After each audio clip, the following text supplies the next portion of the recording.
Around 2,000 years ago, a man named Jesus lived in Israel. Jesus wasn't just any man, though. He was God's son. He also proved he was God because he was completely perfect and holy. He did no sin.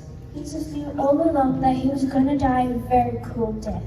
He told his disciples that he would be handed over to the authorities to be killed. On a cross that made for sinners. God's judgment of sin was being poured out on Jesus.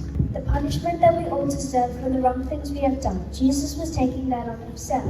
One final breath and it was finished. But just like he had said, on the third day his body was gone. An angel told the disciples, "He is not here, he is risen from the dead." For the earth began to shake. And on that cross, Jesus carried the weight of the world.